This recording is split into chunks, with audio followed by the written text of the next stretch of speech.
Hello students, welcome back again. Myself KK Agarwal sir. In the previous lectures, we were discussing the questions related to domain of a function. My YouTube channel name is already you know, KK Agarwal sir, Mathematics IIT JEE classes, which will be helpful for the 11th students, 12th students as well as both IIT students, right? In the previous lecture, students, we were discussing the questions related to domain of a functions. हमने सारे standard functions की domain और range previous lecture में देखी थी. After that हमने कुछ question discuss किए थे डोमेन ऑफ फंक्शंस के. अभी हम कुछ फर्दर बेसिक क्वेश्चंस डिस्कस करते हैं related to domain of a function. तो आपके सामने बेटा क्वेश्चंस लिखे हुए हैं डोमेन ऑफ फंक्शंस के. सभी क्वेश्चंस में we have to find out the domain of a functions. Right now we are going to start now. First question दे रखा है आपको, function of x is equal to x³ minus 5x plus 3 divided by x² minus 1. You have to calculate the domain of a function. We are going to start now. Solution first. Question आपको given है, function of x is equal to x³ minus 5x plus x³ divided by x² minus 5. Clearly first question में आपको दिख रहा है, first part में आपको दिख रहा है फंक्शन जो आपको गिवन है वो एक रैशनल फंक्शन है. रैशनल फंक्शन क्या होता है? दो पॉलिनोमियल फंक्शन का जब रेशियो हम लेते हैं, जब हम दो कोई भी पॉलिनोमियल फंक्शन का रेशियो कंसीडर करते हैं, उस फंक्शन को क्या कहते हैं? Rational function. Right, rational function. तो फर्स्ट फंक्शन आपका रैशनल फंक्शन है. अब मैंने आपको स्टैंडर्ड फंक्शन में कंडीशन समझाई थी. किसी भी रैशनल फंक्शन की जब हम डोमेन निकालते हैं तो कंडीशन फिक्स है, डिनोमिनेटर का रूट कभी भी इंक्लूड नहीं किया जाएगा. आप देख सकते हो न्यूमरेटर की यदि बात की जाए, न्यूमरेटर की यदि हम फोकस करें तो न्यूमरेटर में हमें एक क्यूबिक पॉलिनोमियल दे रखी है. न्यूमरेटर में क्या दे रखी है? Cubic polynomial. अब क्यूबिक पॉलिनोमियल तो for all x belongs to real number के लिए डिफाइंड होती है. ये आपको पॉलिनोमियल फंक्शन में बताया गया था. डिनोमिनेटर में देखो तो डिनोमिनेटर में क्वाड्रेटिक पॉलिनोमियल चल रही है x² माइनस 1, वो भी for all x belongs to real number के लिए डिफाइंड होती है. लेकिन फंक्शन को डिफाइंड होने के लिए कंडीशन नेसेसरी क्या है? फंक्शन को डिफाइंड होने के लिए कंडीशन नेसेसरी ये है कि डिनोमिनेटर का रूट कभी भी एक्सेप्ट नहीं किया जाएगा. बाकी तो न्यूमरेटर में डिफाइंड है for all x belongs to real number के लिए, डिनोमिनेटर में आपका for all x belongs to real number के लिए डिफाइंड है. लेकिन फंक्शन को डिफाइंड होने के लिए सबसे इंपॉर्टेंट कंडीशन क्या है? डिनोमिनेटर का रूट कभी भी एक्सेप्ट नहीं किया जाएगा. तो देखिए स्टेटमेंट फर्स्ट पार्ट में, function of x is defined, function of x is defined only when, सिर्फ एक स्पेशल कंडीशन है यहां पर. Function of x is defined only when denominator x² minus 1 should not be equal to 0. Function of x is defined only when denominator x² minus 1 should not be equal to 0. Denominator का जो roots होंगे वो हम accept नहीं करेंगे. तो यहां से करस्पॉन्डिंग वैल्यू आती है आपकी x² is should be not equal to 1. It implies x should not be equal to plus minus 1. It means function की जो डोमेन आएगी वो सारे रियल नंबर्स एक्सेप्टेड है. सिर्फ जो डिनोमिनेटर के दो रूट्स हमारे पास निकल के आए हैं +1 और -1, ये यहां पर हम सब्स्टिट्यूट नहीं कर सकते. यानी x की ये करस्पॉन्डिंग दो वैल्यूज +1 और -1 हम एक्सेप्ट नहीं कर सकते. तो फाइनली जो फंक्शन की डोमेन आ रही है, फाइनली फंक्शन की डोमेन आएगी, domain of function is equal to all real number except -1 और 1. ये फर्स्ट क्वेश्चन का आपका आंसर है. फाइनली फंक्शन की हमारे पास जो डोमेन आई है वो सारे रियल नंबर्स आ सकते हैं. सिर्फ दो नंबर्स हम रिजेक्ट कर रहे हैं, -1 और 1. क्यों रिजेक्ट कर रहे हैं? Because they are the roots of the denominator. Because they are the roots of the denominator. तो इसलिए हम इनको क्या कर रहे हैं बेटा? रिजेक्ट कर रहे हैं. तो ये फाइनली हमारे पास फंक्शन की डोमेन आ गई. डोमेन आप सभी को मैंने अपने प्रीवियस लेक्चर में बताया, डोमेन का सिर्फ एक सबसे इंपॉर्टेंट जो मतलब होता है वो है x की हमको करस्पॉन्डिंग रियल वैल्यूज को एक्सेप्ट करेंगे जिससे आपका फंक्शन ऑफ x का मतलब y जो है वो भी रियल नंबर आएगा. चलिए come to the next question now. Second part में फर्स्ट पार्ट आपका कंप्लीटेड. सेकंड पार्ट में यदि हम देखें तो सेकंड पार्ट में आपको गिवन है function of x is equal to 1 divided by under root में 1 माइनस cos x. अब देखिए सेकंड केस में क्या इंपॉर्टेंट कंडीशन आ रही है? स्क्वायर रूट जो है वो डिनोमिनेटर में आ गया है. न्यूमरेटर में तो 1 है, कोई प्रॉब्लम नहीं है. डिनोमिनेटर में स्क्वायर रूट जो है वो डिनोमिनेटर में आ रहा है और स्क्वायर रूट को डिफाइंड होने के लिए स्पेशल कंडीशन क्या है कि स्क्वायर रूट के अंदर जो कुछ भी लिखा हुआ है, स्क्वायर रूट को डिफाइंड होने के लिए नेसेसरी कंडीशन क्या होती है कि स्क्वायर रूट के अंदर जो भी हमारा नंबर लिखा हुआ है, जो भी हमारा पूरा का पूरा ये नंबर है, that should be always greater than 0। Square root के लिए दो कंडीशन इंपॉर्टेंट होती है, ग्रेटर देन 0 और इक्वल टू 0 भी वैलिड है। लेकिन मैंने आपको बाउंड किया था, जब भी स्क्वायर रूट आपका डिनोमिनेटर में आएगा, डिनोमिनेटर में, तो अंदर वाला जो हम नंबर है 1 माइनस cos x, जो भी वैल्यू आ रही है वो कभी भी हम 0 के इक्वल एक्सेप्ट नहीं करेंगे, क्योंकि डिनोमिनेटर का रूट तो कभी भी एक्सेप्ट करना ही नहीं है। तो डिनोमिनेटर में हम कभी भी 1 माइनस cos x को 0 के इक्वल एक्सेप्ट नहीं करेंगे। तो लिखिए condition, for function of x is defined, second के लिए function of x is defined only when आपका सेकंड क्वेश्चन में ये जो फंक्शन ऑफ x दे रखा है बेटा, ये सिर्फ और सिर्फ तभी डिफाइंड हो सकता है जब स्क्वायर रूट के अंदर जो कंडीशन आ रही है 1 minus cos x that should be greater than 0, when 1 minus cos x should be greater than 0। काफी स्टूडेंट्स इसमें मिस्टेक क्या करते हैं, मिस्टेक ये करते हैं कि उनको स्क्वायर रूट के लिए कंडीशन ये पता होती है कि स्क्वायर रूट के अंदर जो गिवन कंडीशन होती है उसको ग्रेटर देन इक्वल टू 0 होनी चाहिए। स्क्वायर रूट को डिफाइंड होने के लिए कंडीशन क्या थी कि स्क्वायर रूट के अंदर जो नंबर आ रहा है that should be always greater than equal to 0। But यहां पर इक्वल टू साइन तब वैलिड हो सकता है जब ये स्क्वायर रूट आपका न्यूमरेटर में होता, जब ये स्क्वायर रूट आपका न्यूमरेटर में होता। डिनोमिनेटर में जब आ जाता है तो बेटा हम इक्वल टू 0 एक्सेप्ट नहीं करते हैं, इस बात का रिमेंबर रखना। चलिए इनइक्वालिटी जो बनी है उसको सॉल्व करते हैं। यहां से कंडीशन आ रही है cos of x should be less than 1। Inequality को जब हम सॉल्व करते हैं तो कंडीशन आ रही है cos of x should be less than 1। अब cos x लेस देन 1 होने का क्या मतलब है, cos x लेस देन 1 होने का मतलब है cos x is less than 1 but greater than equal to -1, यही मतलब निकल के आएगा। क्योंकि हम सब जानते हैं कि cos x की मिनिमम वैल्यू -1 होती है और मैक्सिमम वैल्यू 1 होती है for all x belongs to real number के लिए। तो cos x तो बाउंड हो गया, cos x तो बाउंड हो गया कि for all x belongs to real number के लिए cos x बस -1 से 1 के बीच में आ सकता है। यानी कंडीशन क्या निकल रही है यहां से, कंडीशन ये निकल के आई कि cos x जो है वो कभी भी 1 के इक्वल नहीं होना चाहिए। cos x की कंडीशन क्या है, cos x should be less than 1। cos x less than 1 का क्या मतलब है कि cos x कभी भी 1 के इक्वल नहीं आ सकता। अब ये देखो ग्राफिकली, ट्रिग्नोमेट्री में आप ग्राफिकली ऑब्जर्व करो, cos x 1 के इक्वल कब आता है, cos x 1 के इक्वल तब आता है जब हम पाई के इंटीग्रल मल्टीपल लेते हैं, even integral multiple. cos x की वैल्यू 1 कब आती है, cos x की वैल्यू 1 तब आती है जब हम पाई के इवन इंटीग्रल मल्टीपल लेते हैं, इवन इंटीग्रल मल्टीपल 2n पाई। जब x की वैल्यू हम 2n पाई लेते हैं, इवन इंटीग्रल मल्टीपल ऑफ पाई, उस केस में आपका cos x क्या आंसर देता है, 1 आंसर देता था। इट मींस cos x यदि 1 के इक्वल नहीं हो सकता तो यहां से फाइनल कंडीशन निकल के आ रही है कि x should not be equal to 2n pi where n belongs to z। ये कंडीशन निकल के आ रही है आपकी। यदि cos x 1 के इक्वल नहीं हो सकता, इसका मतलब x की वैल्यू कभी भी पाई का इवन मल्टीपल नहीं होगा, क्योंकि जब भी पाई का इवन मल्टीपल हम कंसीडर करते हैं तो cos x की वैल्यू क्या आती है बेटा, +1 आती है। cos 2 पाई +1, cos 4 पाई +1, इस तरह से। तो हम यहां पर पाई के जो even multiple, even integral multiple होंगे उनको हम क्या कर देंगे, रिजेक्ट कर देंगे पूरे रियल नंबर में से।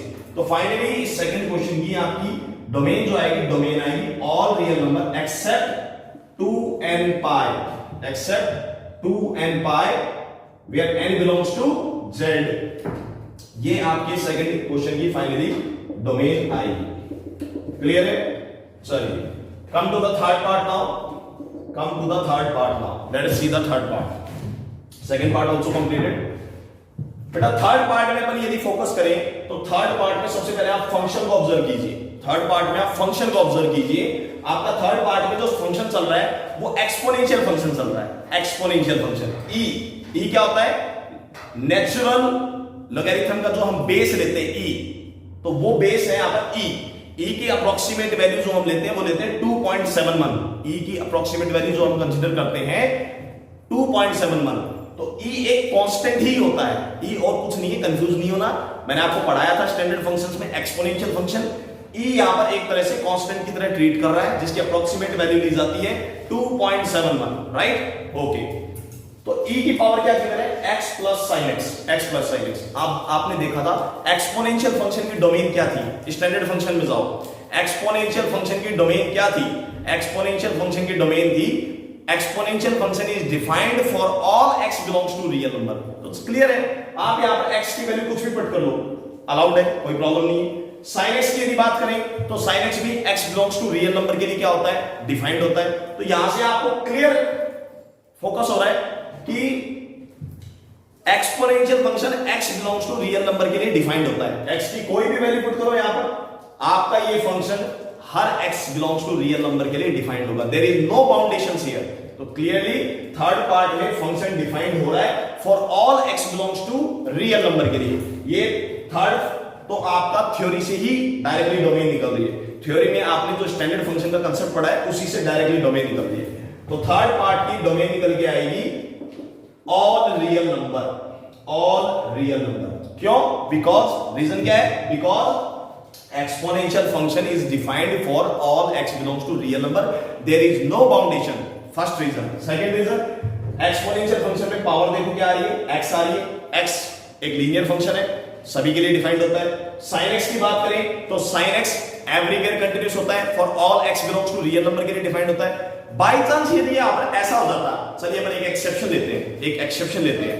यदि बाय चांस यहां पर sin x की जगह कुछ और दे देता, tan x दे देता, for example sin trigonometric function की जगह tan ट्रिग्नोमेट्रिक फंक्शन दे देता, तब बेटा एक्सपोनेंशियल फंक्शन होने के बाद भी, एक्सपोनेंशियल फंक्शन होने के बाद भी इसकी डोमेन ऑल रियल नंबर नहीं आती। क्यों? क्योंकि यदि tan फंक्शन आ जाता तो tan फंक्शन 90 डिग्री के ऑड मल्टीपल पे डिफाइंड नहीं होता, तो उन्हें हमें रियल नंबर में से हटाना पड़ता। लेकिन यहां पर तो अभी sin फंक्शन दे रखा है, sin फंक्शन एवरीवेयर कंटीन्यूअस होता है, for all x belongs to real number के लिए डिफाइंड होता है। तो यहां पर इसके ऊपर कोई बाउंडेशंस नहीं आई है, इसीलिए इस फंक्शन की थर्ड पार्ट में जो डोमेन आई है वो आई है x belongs to real number. Okay, come to the fourth part now. Fourth part, जो आपका फोर्थ पार्ट है बेटा, फोर्थ पार्ट में देखो मेन स्टैंडर्ड फंक्शन पे फोकस करो। जो फोर्थ पार्ट आ रहा है आपका, फोर्थ पार्ट में मेन स्टैंडर्ड फंक्शन पे फोकस कीजिए। फोर्थ पार्ट में स्टैंडर्ड फंक्शन है logarithm function, logarithm function. Clear है? लोगैरिथम फंक्शन का बेस क्या आ रहा है? x। लोगैरिथम फंक्शन का यहां पर बेस क्या आ रहा है? x। तो क्लियरली है लोगैरिथम फंक्शन का यदि बेस x आ रहा है तो लोगैरिथम फंक्शन के बेस के लिए मैंने कंडीशंस क्या बताई थी आपको स्टैंडर्ड फंक्शन में? x should be always greater than 0 and x should be not equal to 1। दो बाउंडेशंस तो ये फिक्स हो गई अपनी x के लिए, क्योंकि लोगैरिथम फंक्शन सिर्फ तभी डिफाइंड होगा when base x is greater than 0 and base x should not be equal to 1। तो ये बात तो एकदम फिक्स हो गई यहां से डोमेन के लिए। चलिए आगे चलते हैं। अब लोगैरिथम फंक्शन डिफाइंड कब होता है? उसकी डेफिनेशन पे फोकस करो। कोई भी लोगैरिथम फंक्शन डिफाइंड कब होता है? जब उसका करस्पॉन्डिंग आर्गुमेंट जो होता है, उसका जो करस्पॉन्डिंग आर्गुमेंट होता है वो क्या होता है? Greater than 0।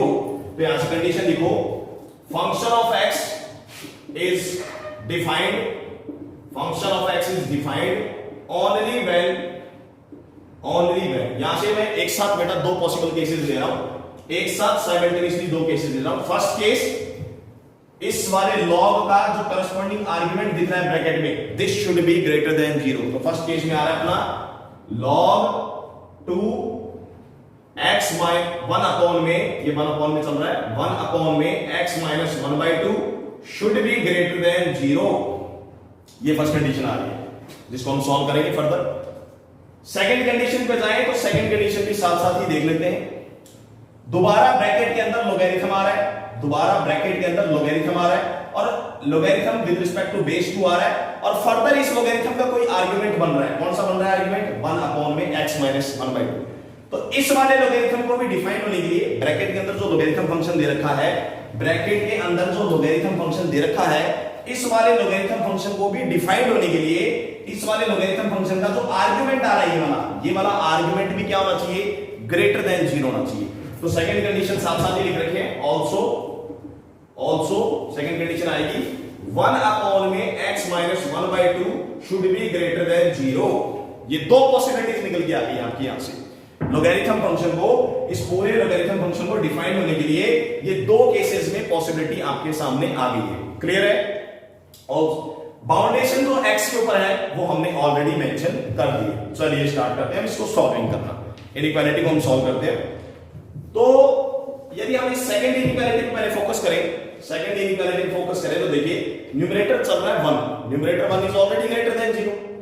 अब इस पूरे फ्रैक्शन को ग्रेटर देन 0 होना है तो न्यूमरेटर तो ऑलरेडी ग्रेटर देन 0 है, तो डिनोमिनेटर को भी क्या होना पड़ेगा, फिर ग्रेटर देन 0 होना पड़ेगा।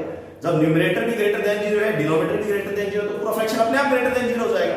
तो यहां से रिजल्ट निकल के आया, it implies x minus 1/2 should be greater than 0, which implies x should be greater than 1/2। इसको मान लो सेकंड इक्वेशन। तो सेकंड इनइक्वालिटी से आपका जो सॉल्यूशन निकल के आ रहा है वो आ रहा है x should be greater than 1/2। Clear? चलिए फर्स्ट इनइक्वालिटी को सॉल्व करते हैं। अब यहां पर लोगैरिथम की डेफिनेशन अप्लाई होगी जो मैंने आपको स्टैंडर्ड फंक्शन में बताई थी। लोगैरिथम में जो इनइक्वालिटीज की मैंने प्रॉपर्टी बताई थी आपको, दो प्रॉपर्टी वो अप्लाई होने जा रही है। इनइक्वालिटी को सॉल्व करने से पहले लोगैरिथम इनइक्वालिटी को कभी भी आपको सॉल्व करना है तो सबसे पहले किस पे फोकस करते हैं, बेस के ऊपर। बेस क्या चल रहा है यहां पर, 1 से बड़ा। जब बेस 1 से बड़ा होता है, इन दैट केस में जब लोगैरिथम यहां से रिमूव होगा और उधर जाके बेस की पावर में बनेगा बेटा ये वाला नंबर, तो इनइक्वालिटी का साइन चेंज नहीं होगा। तो यहां से आपके सामने कंडीशन आ रही है 1 में x minus 1/2 is greater than 1। ये इधर जाके बन जाएगा 2 की पावर 0, 2 की पावर 0। तो बेटा अपना ये फोर्थ पार्ट चल रहा है, करस्पॉन्डिंग पार्ट। अपन ने आपको करस्पॉन्डिंग दो केसेस बना लिए हैं। अब हम इनइक्वालिटी को, ये अपनी सेकंड इनइक्वालिटी चल रही है, इसको हम सॉल्व करने जा रहे हैं। सेकंड इनइक्वालिटी को हमने यहां पर सॉल्व किया तो x की वैल्यू आई ग्रेटर देन 1/2। फर्स्ट इनइक्वालिटी को हमने सॉल्व किया तो हमारे पास ये इनइक्वालिटी बन गई। अब इसको हमें सॉल्व करना है, तो सॉल्व ऊपर कर रहा हूं बेटा मैं यहां पर, नीचे स्पेस थोड़ा कम है तो मैं ऊपर सॉल्व कर रहा हूं।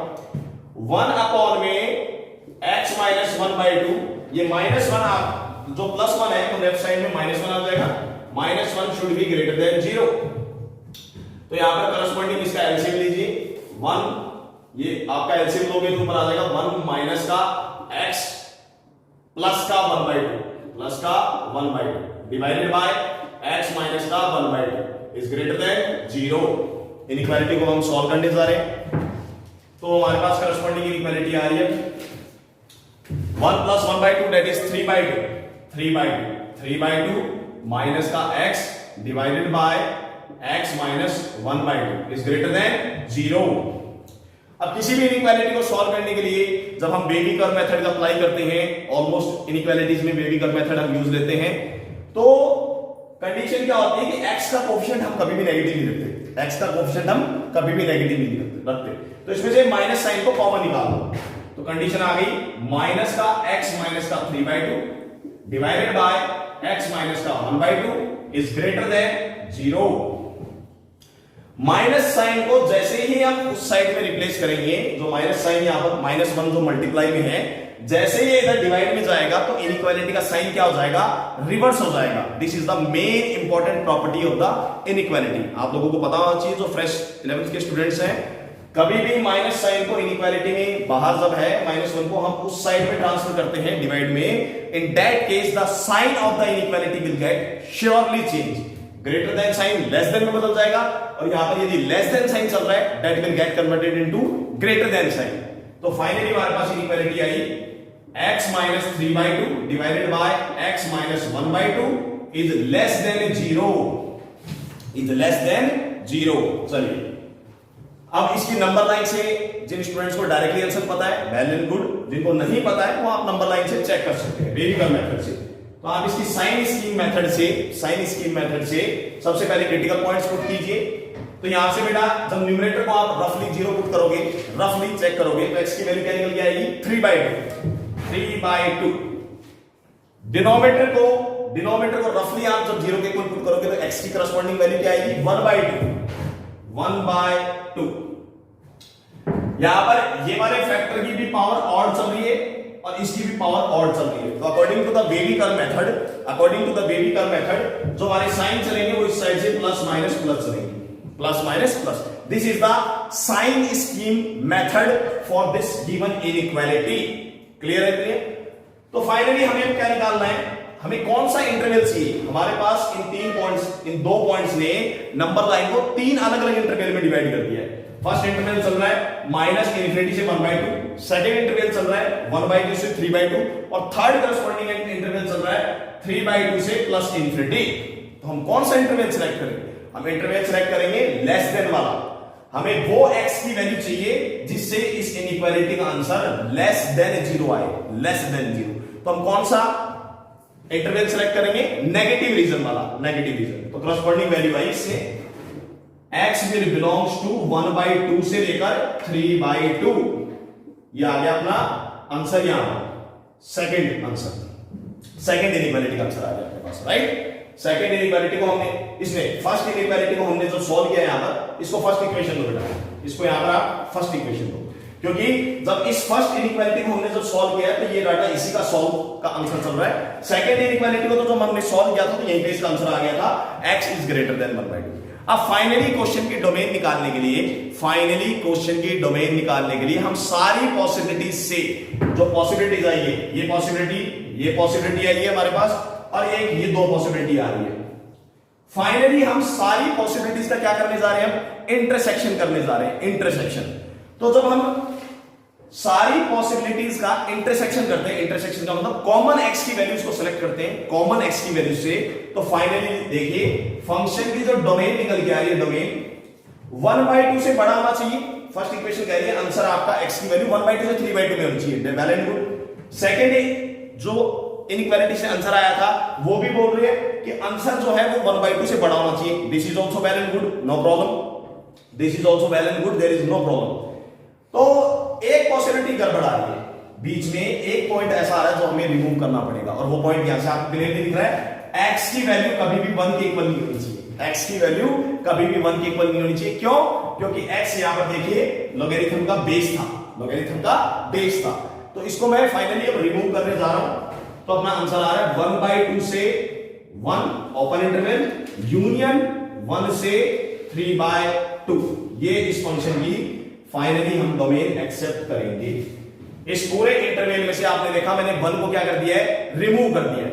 1 को मैंने ओपन इंटरवल में डाल दिया, इसका मतलब 1 को एक्सेप्ट नहीं किया गया है।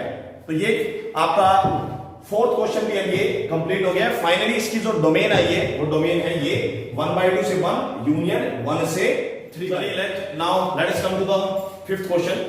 फर्स्ट 4 क्वेश्चंस का हमने ऑलरेडी डिस्कशन कर लिया है। Now let us come to the fifth question. Fifth question में देखिए सेम कंडीशन है, फंक्शन ऑफ एक्स जो आपको दे रखा है वो स्क्वायर रूट में दे रखा है। फिफ्थ क्वेश्चन एक इंपॉर्टेंट क्वेश्चन है, इसको ठीक कर लेना। फिफ्थ क्वेश्चन एक इंपॉर्टेंट कंसेप्ट पे इंपॉर्टेंट है। जेईई मेंस के ऊपर काफी बार इस तरह से क्वेश्चन आता है जिसमें हमें एजम्पशन करना पड़ेगा, आगे चल के कुछ मानना पड़ेगा इनइक्वालिटी को सॉल्व करने के लिए। तो इस टाइप के क्वेश्चंस थोड़े इंपॉर्टेंट है। एक तो लॉगरिथम के, और ये जो जिस क्वेश्चंस में एक्सपोनेंशियल फंक्शंस इंक्लूड होता है, आगे चल के जब इनइक्वालिटी को सॉल्व करने के लिए हम अजम्पशन करते हैं, कुछ मानते हैं, तो ऐसे क्वेश्चंस लिटिल बिट इंपॉर्टेंट है, राइट। तो फिफ्थ क्वेश्चन में आपको गिवन है function of x equal to under root में 3 माइनस 2 की पावर x माइनस 2 की पावर 1 माइनस x। क्लियरली है, ये बात सभी को पता है। स्क्वायर रूट फंक्शन आ रहा है, मेन फंक्शन क्या आ रहा है फिलहाल? Square root function. तो स्क्वायर रूट फंक्शन को डिफाइन होने के लिए कंडीशन क्या है कि स्क्वायर रूट के अंदर जो कंप्लीट कंडीशन लिखी हुई है, ये complete condition should be greater than equal to 0। यहां पर हम इक्वल टू 0 भी एक्सेप्ट करेंगे। क्यों करेंगे? बिकॉज आपका जो स्क्वायर रूट आ रहा है वो न्यूमरेटर में आ रहा है, खाली सिर्फ स्क्वायर रूट जो आ रहा है वो न्यूमरेटर के अंदर आ रहा है, डिनोमिनेटर में नहीं आ रहा है। तो स्टार्ट करते हैं solution. Function of x is defined, function of x is defined only when condition क्या है? ओनली व्हेन 3 माइनस 2 की पावर x माइनस 2 की power 1 minus x should be greater than equal to 0। This is one of the most important condition for the required question. आपका function of x सिर्फ और सिर्फ तभी defined हो सकता है जब स्क्वायर रूट के अंदर जो कंडीशन लिखी हुई है, स्क्वायर रूट के अंदर जो कंडीशन लिखी हुई है, that condition should be greater than equal to 0। Clear है? चलिए स्टार्ट करते हैं। तो हमारे पास इनइक्वालिटी आ गई है 3 माइनस 2 की पावर x माइनस, इस इनइक्वालिटी को हम जो 2 की पावर 1 माइनस एक्स लिखा हुआ है, तो एक्सपोनेंट की प्रॉपर्टी से हम इसको अलग अलग लिख सकते हैं, लाइक दिस 2 डिवाइडेड बाय, यहां पर मल्टीप्लाई में आएगा बेटा 2 की पावर माइनस एक्स, जो कि नीचे जाके मिल जाएगा आपका 2 की power x is greater than equal to 0। ठीक है, तो फाइनली आप मल्टीप्लाई कीजिए, मल्टीप्लाई करने पे आपका आंसर आ रहा है एलसीएम लेके 3 डॉट 2 की पावर एक्स माइनस 2 की पावर एक्स का whole square minus 2 is greater than equal to 0। अब डिवाइड में जो बचेगा बेटा आपका एक्सपोनेंशियल फंक्शन 2 की पावर x, ये सभी बच्चे इस बात को जानते हैं कि 2 की power x is always greater than 0। Exponential function है, एक्सपोनेंशियल फंक्शंस में, स्टैंडर्ड फंक्शन में मैंने आपको ये कंडीशन ऑलरेडी बता दी थी कि एक्सपोनेंशियल फंक्शन की जो रेंज होती है that is always greater than 0, equal to 0 भी नहीं आता है एक्सपोनेंशियल फंक्शन की रेंज में। तो नीचे जो 2 की पावर x आएगा आपका, अभी मैं लिख रहा हूं, फिर मैं इसको रिमूव कर दूंगा, नीचे एलसीएम लेने पे जो 2 की पावर x आएगा, इसका यहां पर अब कोई रोल नहीं है। क्यों रोल नहीं है? क्योंकि 2 की power x is already greater than 0, ये हमेशा ग्रेटर देन 0 है for all x belongs to real number के लिए। तो आप इसको यहां से रिमूव कर सकते हो, क्योंकि आपको इनइक्वालिटी को ग्रेटर देन इक्वल टू 0 लेके चलना है। तो जब डिनोमिनेटर आपका ऑलरेडी ग्रेटर देन 0 है for all x belongs to real number के लिए, तो कंडीशन क्या बचेगी? कंडीशन बचेगी 3 डॉट 2 की पावर x माइनस 2 की पावर x का whole square minus 2 should be greater than equal to 0। ये कंडीशन बचेगी। आप 2 की पावर x को चाहो तो उधर भी भेज सकते हो, या फिर हम सिंपली लिख सकते हैं बिकॉज 2 की power x is already greater than 0 for all x belongs to real number, for all x belongs to real number. तो इसे हमें लेके नहीं चलना इनइक्वालिटी के अंदर। डिनोमिनेटर आपका ऑलरेडी सेटिस्फाइड है for all x belongs to real number के लिए, वो ऑलरेडी ग्रेटर देन 0 है। तो फाइनली जो आपके पास इनइक्वालिटी की कंडीशन आ रही है वो आ रही है सिर्फ न्यूमरेटर से। अब अभी मैंने कहा था कि इस टाइप की इनइक्वालिटी को सॉल्व करना थोड़ा सा टिपिकल लगता है स्टूडेंट्स को। तो इसमें क्या है, मैं आपके लिए शॉर्टकट बता रहा हूं। शॉर्टकट ये है कि ऐसी इनइक्वालिटीज को सॉल्व करने के लिए आप देख सकते हो बेटा कि ये 2 की पावर x में क्वाड्रेटिक इनइक्वालिटी बन रही है। 2 की, यदि आप लेफ्ट साइड को देखो, सिर्फ लेफ्ट साइड को देखो, तो 2 की पावर x में ये क्वाड्रेटिक पैटर्न बन रहा है, आपको लग रहा है। तो क्वेश्चन को इजी बनाने के लिए क्या कीजिए आप, मान लीजिए लेट 2 की power x is equal to t मान लो, ये मान लीजिए लेट 2 की power x equal to t। ये सिर्फ हम ऐसा कर रहे हैं ताकि इनइक्वालिटी जो हमारी थोड़ी देखने में इजियर लगे, कैलकुलेशन करने में थोड़ी इजियर लगे। तो आपकी इनइक्वालिटी आ जाएगी 3 डॉट t, 3t लिख सकते हैं, जिसको हम 3 डॉट t को सीधा लिख सकते हैं 3t माइनस का t स्क्वायर माइनस का 2 is greater than equal to 0। अब मैंने अभी बताया था किसी भी इनइक्वालिटी को सॉल्व करने का एक फिक्स रूल मैंने आपको बताया था कि जो क्वाड्रेटिक टर्म है, हाईएस्ट डिग्री टर्म होती है इनइक्वालिटी के अंदर, जो हाईएस्ट डिग्री टर्म होती है उसको हम हमेशा पॉजिटिव रखते हैं ताकि इनइक्वालिटी फैक्टराइज इजीली हो सके और हमारी कैलकुलेशन करने में कोई मिस्टेक ना आए। तो इसमें से मैंने माइनस साइन कॉमन निकाला फाइनली, और हमारी इनइक्वालिटी आएगी टी स्क्वायर माइनस का 3t और प्लस का 2 will be less than equal to 0। यहां से इनइक्वालिटी से माइनस साइन आपका कॉमन निकल गया है। माइनस साइन जैसे ही कॉमन निकला, उस माइनस साइन को मैंने राइट साइड में ट्रांसफर कर दिया है, मतलब मल्टीप्लाई में तो डिवाइड में जाएगा। तो अभी मैंने बताया था कि इनइक्वालिटी का साइन क्या हो जाएगा, चेंज। तो आप देख सकते हैं ग्रेटर देन इक्वल टू से मैंने इसको लेस देन इक्वल टू में कन्वर्ट कर दिया है। फैक्टराइज द, किसी भी क्वाड्रेटिक इनइक्वालिटी को सॉल्व करने से पहले मैंने कहा यदि फैक्टराइज हो रही है तो उसको फैक्टराइज करो और उसका डी चेक कर लिया करो, दो काम स्पेशल है।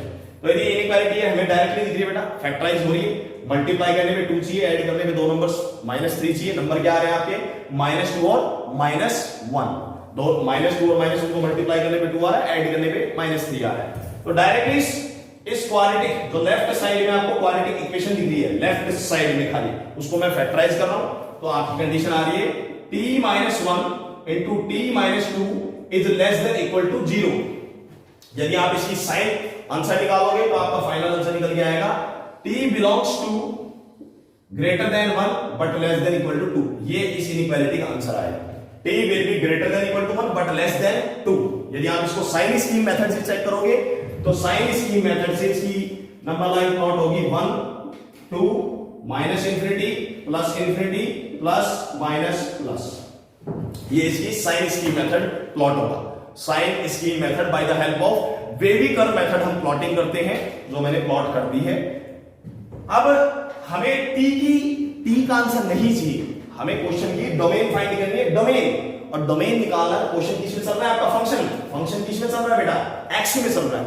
यानी आपको करस्पॉन्डिंग एक्स की वैल्यू पता लगानी है कि एक्स की वैल्यू कहां से कहां तक जाएगी। तो टी को फाइनली रिप्लेस करो 2 की पावर x से। तो रिप्लेसमेंट किया हमने, 2 की power x is greater than equal to 1 but less than equal to 2। अब देखिए लेफ्ट साइड में भी पॉजिटिव नंबर है 1, राइट साइड में भी पॉजिटिव नंबर है 2, और हमें x की वैल्यू पता लगानी है, x की वैल्यू पता लगानी है। x यहां पर पावर में चल रहा है, x किस में चल रहा है, पावर में। तो पावर से उसको नीचे लेके आना है, इसके लिए हम क्या कर रहे हैं बेटा, तीनों साइड लॉगरिथम ले रहे हैं with respect to base 2। We are taking the logarithm on all the three sides with respect to base 2 so that we can easily find out the interval of x, that is the domain of the function. Come to the question. Take logarithm with respect to base 2 in all three sides, जैसे ही आपने logarithm लिया तो condition आ गई log 2 1 greater than equal to log 2 की power x less than equal to log 2 2। तो finally आपकी condition आ रही है log 2 1, लॉगरिथम मैंने बताया था log 1 की वैल्यू 0 होती है, तो आंसर आ गया आपका 0 less than equal to. Logarithm की प्रॉपर्टी से यदि आप देखोगे तो ये जो x रियल नंबर है ये आपका आगे शिफ्ट हो जाएगा, तो यहां पर आ जाएगा x less than equal to log 2 2 की वैल्यू 1 होती है, यहां पर भी बचेगा log 2 2, log a की वैल्यू 1 होती है, log a की वैल्यू 1। तो x का इंटरवल आ गया आपका greater than equal to 0 but less than equal to 1। यही आपकी फाइनली क्या निकल गई बेटा, फंक्शन की डोमेन निकल के आई है। तो लिखिए domain of function is equal to x belongs to 0 से 1 क्लोज इंटरवल। डोमेन निकालते समय आपको स्पेशल फोकस करना है इंटरवल्स के ऊपर, क्लोज लगाना है, ओपन लगाना है। कई बार जल्दबाजी में हम मिस्टेक कर देते हैं, तो कैलकुलेशंस करते समय focus on the interval also, whether we are using the closed interval or open interval. Okay, come to the next question. Now let us come to the sixth question. Fifth question also we have completed in detail. Now come to the sixth solution. Question number 6. Function of x is equal to square root, double square root आ रहे हैं, आप देख सकते हैं detail में। Square root के अंदर लिखा होगा 1 minus under root 1 minus x square, और स्क्वायर रूट के अंदर भी एक और स्क्वायर रूट आ रहा है, स्क्वायर रूट के अंदर भी एक और स्क्वायर रूट आ रहा है। तो सिंपल है बेटा क्वेश्चन। सबसे पहले तो ये फोकस कीजिए कि आपका जो स्क्वायर रूट आ रहा है वो सिर्फ डिनोमिनेटर में चल रहा है, न्यूमरेटर में चल रहा है, सॉरी। स्क्वायर रूट आपका सिर्फ और सिर्फ न्यूमरेटर में चल रहा है, डिनोमिनेटर में कोई बाउंडेशंस नहीं है, डिनोमिनेटर में आपका स्क्वायर रूट नहीं आ रहा है। It means we can say square root की जो स्टैंडर्ड कंडीशंस हैं आप डायरेक्टली यूज कीजिए। दो केसेस बनेंगे आपके, तो फाइनली एक साथ दो केसेस बना ही देते हैं। बट ये यहां पर फर्स्ट केस, ये यहां पर सेकंड केस, एक साथ ही मैं दोनों केस दे रहा हूं ताकि क्वेश्चन डायरेक्टली सॉल्व हो जाए। ये मान लीजिए मैंने दो पोर्शन डिवाइड कर दिया, ये एक पोर्शन हमने डिवाइड कर दिया यहां पर। फर्स्ट केस देखिए ध्यान से, फर्स्ट केस में क्या आएगा आपका, ये स्क्वायर रूट कब डिफाइंड होगा, ये स्क्वायर रूट कब डिफाइंड होगा, मतलब फंक्शन कब डिफाइंड होगा। फंक्शन तब डिफाइंड होगा जब स्क्वायर रूट के अंदर ये जो कंडीशन लिखी हुई है, ये कंडीशन हमेशा क्या होगी, greater than equal to 0। First case में कंडीशन आ जाएगी आपकी 1 function of x is defined only when क्या कंडीशन आएगी, कंडीशन आएगी 1 minus under root 1 minus x square should be always greater than equal to 0। First case में ये condition आ गई कि इस स्क्वायर रूट के अंदर जो भी कंडीशन लिखी हुई है that should be always greater than equal to 0। तो ये आपकी फर्स्ट कंडीशन आ गई है, राइट। चलिए come to the next condition. अब बेटा स्क्वायर रूट के अंदर एक स्क्वायर रूट और भी तो आ रहा है। स्क्वायर रूट के अंदर यदि हम देखें, स्क्वायर रूट के अंदर यदि हम देखें तो स्क्वायर रूट के अंदर एक स्क्वायर रूट हमारा और भी आ रहा है।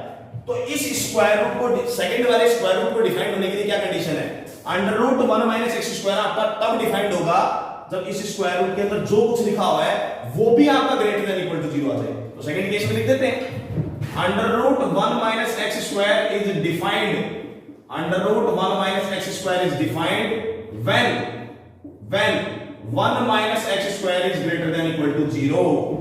तो ये दो कंडीशंस बननी है आपकी। इनइक्वालिटी, जब दो इनइक्वालिटी बन गई ये सॉल्व आउट करते हैं। और फिर फाइनल आंसर क्वेश्चन का डिक्टेट करते हैं। चलिए, under root 1 minus x square को आप उस साइड में ट्रांसफर कर दीजिए, तो आपकी कंक्लूजन आ रहा है under root 1 minus x square उधर जाके बन जाएगा less than equal to 1, less than equal to 1। ठीक है, under root 1 minus x square जो माइनस में चल रहा है इसको हमने राइट साइड में ट्रांसफर कर दिया है, तो देन रिजल्ट आ रहा है under root 1 minus x square is less than 1। अब स्क्वायर रूट को सब बच्चों को पता है, स्क्वायर रूट तो सब बच्चों को पता है कि स्क्वायर रूट तो हमेशा ग्रेटर देन 0 ही होता है, स्क्वायर रूट तो फिक्स होता है, स्क्वायर रूट की मिनिमम वैल्यू क्या आ सकती है 0, square root is always positive, you know that. Okay, तो यहां पर हम बोथ साइड्स क्या कर सकते हैं, स्क्वायरिंग कर सकते हैं, क्योंकि स्क्वायर रूट को डिफाइंड होने के लिए इस वाले स्क्वायर रूट को डिफाइंड होने के लिए, इस वाले स्क्वायर रूट को डिफाइंड होने के लिए जो हमें नेसेसरी कंडीशन चाहिए, जो हमें नेसेसरी कंडीशन चाहिए वो कंडीशन हम ऑलरेडी ले चुके हैं कि ये वाला स्क्वायर रूट हमारा तब डिफाइंड होगा जब 1 माइनस एक्स स्क्वायर जो है वो ग्रेटर देन इक्वल टू 0 होगा। तो इस स्क्वायर रूट को डिफाइन करने के लिए जो हमें नेसेसरी कंडीशन चाहिए वो नेसेसरी कंडीशन तो हम ऑलरेडी ले चुके हैं। चलिए, इसका मतलब लेफ्ट साइड में भी डाटा आपका पॉजिटिव है, राइट साइड में भी डाटा आपका पॉजिटिव है, तो हम बोथ साइड क्या कर सकते हैं, स्क्वायरिंग कर सकते हैं। तो जैसे आप स्क्वायरिंग करेंगे both side, squaring both side, squaring both side, तो आपकी कंडीशन आएगी 1 minus x square is less than equal to 1, ये कंडीशन आ गई। बोथ साइड में आप देखेंगे तो 1 से 1 आपका कैंसिल हो जाएगा, तो कंडीशन आ गई minus x square is less than equal to 0, 1 से 1 बोथ साइड में कैंसिल, तो कंडीशन आ रही है आपकी minus x square is less than equal to 0, minus sign तो साइड में भेज दीजिए, तो कंडीशन आ गई x square should be always greater than 0। जैसे आप माइनस साइन को साइड में रिप्लेस करेंगे तो कंडीशन आ गई x square should be greater than 0, एक काफी अच्छी कंडीशन आ गई, x square should be greater than 0, equal to 0, which means the given inequality is defined for, which is defined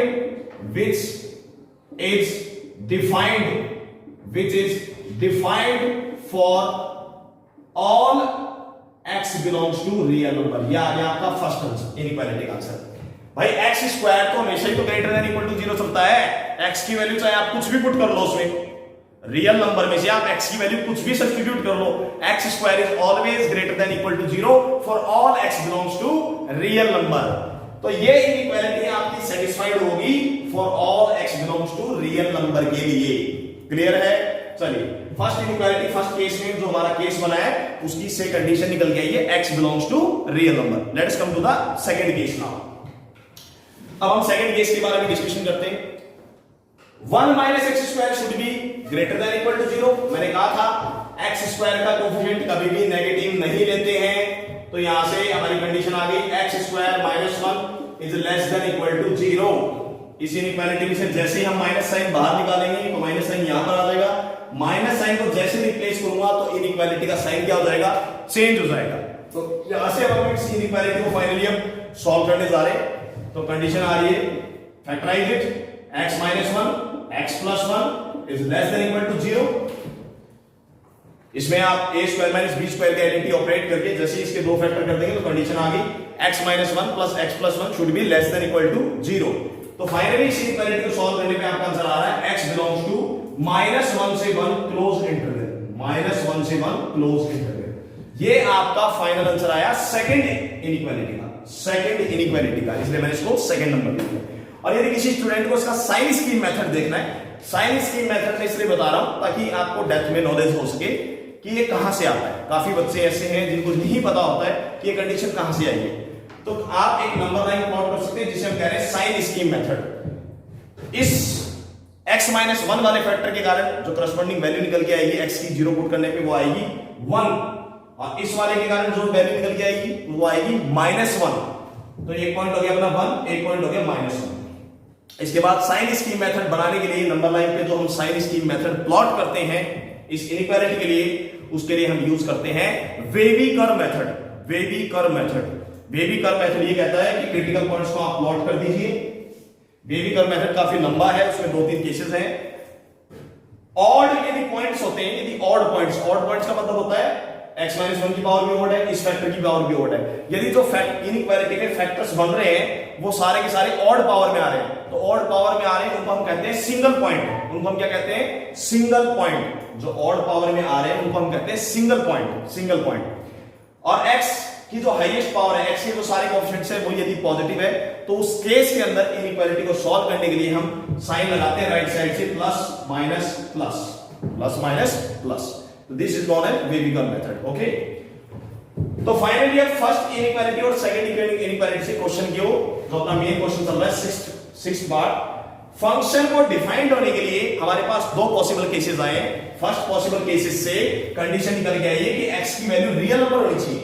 second possible case ये कह रहा है कि √1 - x² सिर्फ और सिर्फ तभी डिफाइंड होगा जब आपकी x की वैल्यू आएगी -1 से 1 क्लोज इंटरवल में। तो फाइनली फर्स्ट इक्वेशन और सेकंड इक्वेशन से जब आप कॉमन वैल्यू सेलेक्ट करोगे, भाई फंक्शन तो तभी डिफाइंड होगा जब सेकंड केस भी वैलिड होगा और फर्स्ट केस भी वैलिड होगा। ऐसा तो हो नहीं सकता कि एक केस वैलिड है दूसरा केस वैलिड नहीं है तो आपका सिक्स्थ केस का फंक्शन डिफाइंड हो जाएगा। फंक्शन को डिफाइंड होने के लिए दोनों केस वैलिड होने चाहिए। तो दोनों केस वैलिड होने के लिए हम क्या करेंगे, दोनों केस से कॉमन सॉल्यूशंस को सेलेक्ट कर लेंगे। तो दोनों केस से सभी को दिख रहा है डायरेक्टली ये x belongs to real number चल रहा है और ये चल रहा है x बिलोंग्स टू -1 से 1 क्लोज इंटरवल। तो फाइनली दोनों केसेस से जो कॉमन सॉल्यूशन निकल के आएंगे वो कॉमन सॉल्यूशन आएंगे domain of function will be x belongs to -1 से 1 close interval. This will be your answer of the required question. Finally जो सिक्स्थ की क्वेश्चन के लिए सिक्स्थ पार्ट के लिए इस फंक्शन की जो डोमेन आएगी, पॉसिबल डोमेन, जो पॉसिबल x की वैल्यूज आएंगी वो आएंगी -1 से 1 क्लोज इंटरवल। x की वैल्यू इस इंटरवल से बाहर नहीं आ सकती है। Now come to the next question. Come to the sixth case also completed. Now come to the seventh case.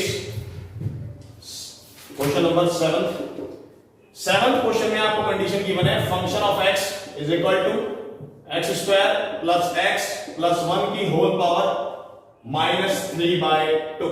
ये आपका 7th क्वेश्चन है, राइट। तो 7th क्वेश्चन में भी आपको फंक्शन की डोमेन कैलकुलेट करनी है। फंक्शन की डोमेन कैलकुलेट करने के लिए थोड़ा फंक्शन को यदि सिंप्लीफाई कर सकते हैं तो कर लेते हैं। फंक्शन ऑफ x को हम लिख सकते हैं 1 में x² + x + 1 की पावर 3/2। कोई प्रॉब्लम नहीं है इसमें। पावर ऊपर नेगेटिव चल रही है, क्वाड्रेटिक इक्वेशन की जो पावर है वो नेगेटिव चल रही है। जैसे हम इसको डिनोमिनेटर में भेज देंगे तो फाइनली पावर किस में कन्वर्ट हो जाएगी, पॉजिटिव पावर। कोई प्रॉब्लम नहीं इसमें। चलिए अब x इक्वेशन पे फोकस करो। जो भाई पावर तो 3/2 है, डेट इज ओके। पावर 3/2 है, डेट इज ओके। क्यूब होने के बाद में इसका स्क्वायर रूट आ रहा है, that is okay, no problem. x² + x + 1 पे फोकस करो। ये पॉलिनोमियल की फिक्स आपने कंडीशन कॉम्प्लेक्स नंबर में इस इक्वेशन को हम काफी यूज करते हैं। x² + x + 1, x² - x + 1। ये दो टाइप की ऐसी इक्वेशंस होती है जो कॉम्प्लेक्स नंबर में सबसे ज्यादा काम आती है और आपको बताया भी जाता है उस केस में। यहां पर एक कंडीशन है बेटा, जो जिन्होंने कॉम्प्लेक्स नंबर चैप्टर पढ़ा है उनको पता होगा। ये दो इक्वेशन ऐसी इक्वेशन है x² + x + 1 और x² - x + 1। ये दो ऐसी इक्वेशंस हैं जिनके रूट्स जो आते हैं वो रूट्स इमेजिनरी रूट्स आते हैं। कैसे रूट्स आते हैं, इमेजिनरी रूट्स आते हैं। इमेजिनरी रूट्स आने का मतलब है इनका जो ग्राफ बनता है पैराबोला वो हमेशा अपवर्ड पैराबोला बनता है, अपवर्ड पैराबोला। तो x² + x + 1 जो है it is always greater than 0 for all x belongs to real number. कारण क्या है, ये क्वाड्रेटिक इक्वेशन जो है वो हमेशा आंसर 0 से बड़ा देगी, हमेशा 0 से बड़ा, 0 के इक्वल भी नहीं देगी। ये quadratic equation x² + x + 1 answer आपके हमेशा 0 से बड़ा देगी for all x belongs to real number के लिए। कंडीशन ये है क्योंकि इस क्वाड्रेटिक इक्वेशन का आप जब डिस्क्रिमिनेंट निकालोगे d वो लेस देन 0 आएगा। इस क्वाड्रेटिक इक्वेशन का जब आप डिस्क्रिमिनेंट कैलकुलेट करोगे d वो लेस देन 0 आएगा। और इसका जो ग्राफ बनेगा, इसका ग्राफ कुछ इस तरीके से बनेगा, अपवर्ड पैराबोला। समझ में आ रहा है? जो ग्राफ, ये रफ स्केच है बेटा, सिर्फ ग्राफ की अपन को ग्राफ बनाने की जरूरत नहीं है इस क्वेश्चन में। ये आपको सिर्फ एक रफ फीलिंग दे रहा हूं मैं कि ग्राफ कैसे बनेगा। तो इस क्वाड्रेटिक इक्वेशन का जो ग्राफ बनेगा वो एक अपवर्ड पैराबोला बनेगा। रूट्स इसके दोनों के दोनों इमेजिनरी रूट्स आएंगे। इसका डिस्क्रिमिनेंट d लेस देन 0 आएगा। इसका मतलब ये हुआ कि ये क्वाड्रेटिक इक्वेशन तो हमेशा 0 से बिगर आंसर देगी for all x belongs to real number के लिए। ये तो क्लियर हो गया।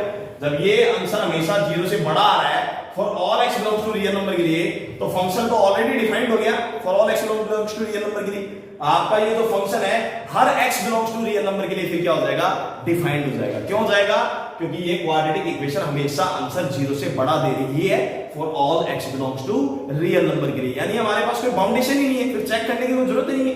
तो इसका लिखेंगे it implies function of x is defined, it implies function of x is defined for all x belongs to real number. तो फंक्शन की जो डोमेन आएगी, डोमेन भी आएगी ऑल रियल नंबर्स।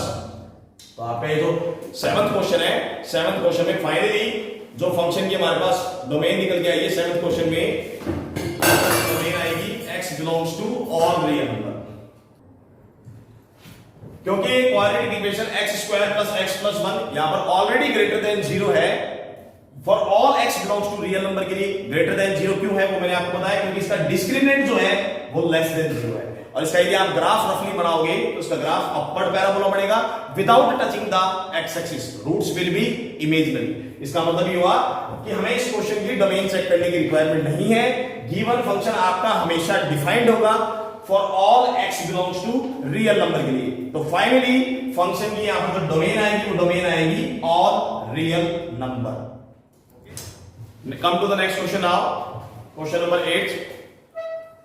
फंक्शन में दो स्क्वायर रूट फंक्शन दे रखे हैं, क्लियरली फंक्शन देखने के बाद आपको पता चल रहा है 8 क्वेश्चन हम ले रहे हैं।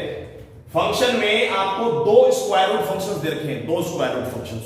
तो क्लियरली है फंक्शन को डिफाइन होने के लिए मैंने बताया था जब दो अलग अलग फंक्शंस आपको एडिशन में दे रखे हैं, सब्ट्रैक्शन में दे रखे हैं, मल्टीप्लाई में दे रखे हैं, डिवाइड में दे रखे हैं, तो आप एल्जेब्रिक ऑपरेशंस लगा सकते हैं उनके ऊपर। और एल्जेब्रिक ऑपरेशंस हम ये कहते हैं कि उन दो फंक्शंस को आप अलग अलग फंक्शन एज्यूम कर लो, इसको f1x फंक्शन मान लो, इसको f2x फंक्शन मान लो, इन दोनों फंक्शन को आप अलग अलग मान लो। दोनों फंक्शन को अलग अलग मानने के बाद f1x फंक्शन की अलग से डोमेन कैलकुलेट करो, f2x फंक्शन की अलग से डोमेन कैलकुलेट करो, और फंक्शन की नेट डोमेन जो आएगी वो इन दोनों फंक्शन की कॉमन डोमेन आएगी। क्या आएगी? Common domain. तो जब भी दो फंक्शन, तीन फंक्शन आपके एडिशन में चल रहे हैं, सब्ट्रैक्शन में चल रहे हैं, मल्टीप्लाई में आ रहे हैं, तो आपको अलग अलग फंक्शंस की अलग अलग डोमेन निकाल के फाइनल जो डोमेन निकालनी है उसके लिए उनकी कॉमन डोमेन निकालनी है। कॉमन डोमेन यानी आपको इंटरसेक्शन करना पड़ेगा सभी डोमेन्स का। तो हम यहां पर दो केस ले लेते हैं डायरेक्टली, हम यहां पर दो केस ले लेते हैं directly. Case first, case first यहां पर ले लेते हैं बेटा, केस सेकंड। क्वेश्चन डायरेक्टली समझिए। सबसे पहला स्क्वायर रूट कब डिफाइंड होगा? इसको मान लो f1x function, f1x function is equal to under root में x - 2 डिवाइडेड बाय x + 2। इसको मान लीजिए, एज्यूम कर लीजिए second function f2x, f2x function आ गया अंडर रूट में 1 - x अपॉन में 1 + x। ये आपके दो फंक्शंस आ गए, f1x फंक्शन, f2x फंक्शन। ठीक है, इसकी डोमेन हम अलग से कैलकुलेट करेंगे, इसकी डोमेन हम अलग से कैलकुलेट करेंगे। तो f1x फंक्शन कब डिफाइंड होगा? देखिए f1x फंक्शन कैसा फंक्शन है? सबसे major function square root function है। अब स्क्वायर रूट फंक्शन कब डिफाइंड होता है? जब उसके अंदर जो भी कंडीशन लिखी हुई है that should be always greater than equal to 0।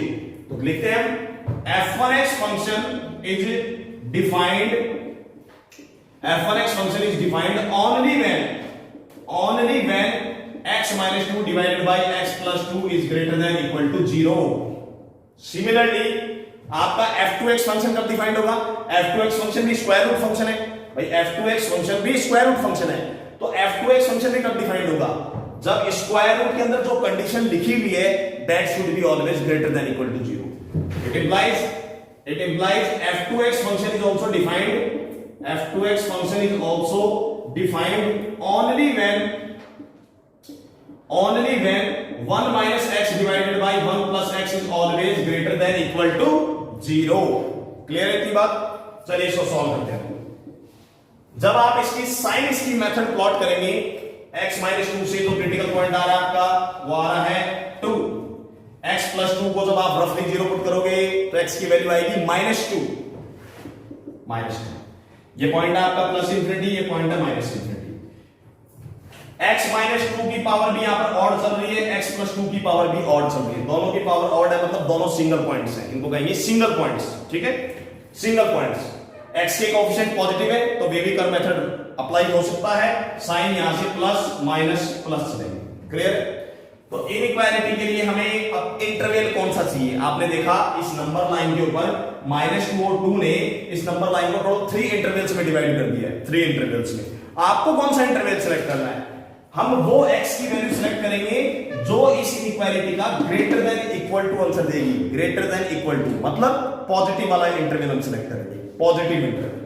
तो पॉजिटिव इंटरवल एक तो चल रहा है माइनस इंफिनिटी से माइनस टू, एक चल रहा है 2 से इंफिनिटी। एक चीज का ध्यान रखना बेटा, इसमें यहां पर इक्वल टू साइन लगा हुआ है, बिल्कुल लगा हुआ है, इसका मतलब -2 और 2 को हम इंक्लूड कर सकते हैं। लेकिन एक कंडीशन दोबारा मेंशन कर देता हूं, डिनोमिनेटर का रूट कभी भी एक्सेप्ट नहीं किया जाएगा। तो डिनोमिनेटर में क्या आ रहा है x plus 2, x plus 2 zero किसके कारण बनता है, इस -2 के कारण बनता है। x प्लस 2 डिनोमिनेटर आपका जीरो किसके कारण बनता है, -2 के कारण बनता है।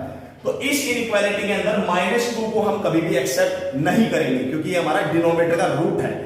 यदि डिनोमिनेटर जीरो बन गया तो इनइक्वालिटी बेटा इंफिनिटी में चली जाएगी, इनइक्वालिटी डिफाइंड नहीं होगी। इसलिए डिनोमिनेटर का रूट हमेशा याद रखना, हम कभी भी एक्सेप्ट नहीं करेंगे, इस बात का हमेशा ध्यान रखना। तो आपकी कंडीशन आ गई है x belongs to minus infinity से -2 ओपन इंटरवल यूनियन 2 से इंफिनिटी, ये क्लोज ये ओपन, ये फर्स्ट इनइक्वालिटी का आपके पास करस्पॉन्डिंग आंसर आ गया। ठीक है, यहां पर आपने देखा मैंने -2 को ओपन इंटरवल में रखा है और 2 को मैंने क्लोज इंटरवल में रखा है। ऐसा इसलिए किया क्योंकि -2 जो है बेटा डिनोमिनेटर का रूट है और +2 न्यूमरेटर का रूट है। +2 जब हम पुट करेंगे तो ये 0 के इक्वल आ रहा है, वो रूट वैलिड है, उसको एक्सेप्ट किया जा सकता है। लेकिन हम -2 को एक्सेप्ट नहीं करेंगे क्योंकि वो डिनोमिनेटर का रूट है। हमेशा याद रखना, जब भी इनइक्वालिटी सॉल्व करते हैं हम डिनोमिनेटर का रूट इंटरवल में से लास्ट में हम रिजेक्ट कर देते हैं, उसको हम ओपन इंटरवल में लेके चलते हैं, ओपन में। नेक्स्ट सेकेंड इनइक्वालिटी को सॉल्व करने के लिए आप देखिए यहां पर x का कोएफिशिएंट नेगेटिव आ रहा है, x का कोएफिशिएंट नेगेटिव आ रहा है। इनइक्वालिटी का फिक्स रूल है, जब भी इनइक्वालिटी को सॉल्व करो पहले x का कोएफिशिएंट पॉजिटिव बना दो। तो इसमें से माइनस साइन आपका बाहर आ गया, तो x -1 x + 1 माइनस बार लेस साइन अभी रहेगा भाई ग्रेटर देन इक्वल टू 0। जैसे इस माइनस साइन को आप इधर ट्रांसफर करोगे, रिप्लेस करोगे नीचे, -1 मल्टीप्लाई में जैसे 0 के नीचे जाएगा तो आपका इनइक्वालिटी का साइन कन्वर्ट हो जाएगा। तो यहां से कंडीशन आई x -1 divided by x + 1 is less than equal to 0। Inequality का साइन चेंज हो गया, आपने देखा -1 को मल्टीप्लाई में जैसे डिवाइड में मैंने भेजा तो इनइक्वालिटी का साइन चेंज हो गया। तो इसके लिए जो नंबर साइन स्कीम मेथड के अकॉर्डिंग जो नंबर लाइन आपकी प्लॉट होगी वो नंबर लाइन है आपकी +∞, -∞। न्यूमरेटर का जो रूट आ रहा है वो कितना आ रहा है 1, तो 1 डिनोमिनेटर से रफ में पुट करके देख लेना, जो रूट निकल के आ रहा है x + 1 के कारण वो आ रहा है -1। x का कोएफिशिएंट यहां पर भी पॉजिटिव है, x का कोएफिशिएंट यहां पर भी पॉजिटिव है। फैक्टर्स को देखोगे तो फैक्टर सारे सिंगल पॉइंट है, तो साइन अल्टरनेट आएंगे आपके प्लस माइनस प्लस। ये इसका साइन स्कीम मेथड के अकॉर्डिंग नंबर लाइन हमने प्लॉट कर दी है। क्लियर है? अब इससे जो फंक्शन की इस इनइक्वालिटी की जो डोमेन निकल के आई है यहां से, इस इनइक्वालिटी की यहां से जो डोमेन निकल के आ रही है वो डोमेन है आपको कौन सी x की वैल्यू चाहिए, आपको x की कौन सी वैल्यू सेलेक्ट करनी है। 3 इंटरवल द्वारा, first interval, second interval, third interval. आप x का लिए इस इनइक्वालिटी के लिए वो इंटरवल सेलेक्ट करोगे जिससे इस इनइक्वालिटी का आंसर लेस देन 0 आ जाए, लेस देन इक्वल टू 0, यानी नेगेटिव वाला इंटरवल सेलेक्ट करोगे, ये वाला इंटरवल। इसमें भी वही बात है, सेम टू सेम। डिनोमिनेटर का रूट क्या आ रहा है -1, डिनोमिनेटर का रूट क्या आ रहा है -1। इस रूट को हम एक्सेप्ट नहीं करेंगे, तो यहां से आंसर आया it implies x will belongs to -1 से 1, -1 को रखो ओपन में, 1 को करो क्लोज में। यह आ गया आपका सेकंड इनइक्वालिटी का आंसर, सेकंड इनइक्वालिटी का आंसर।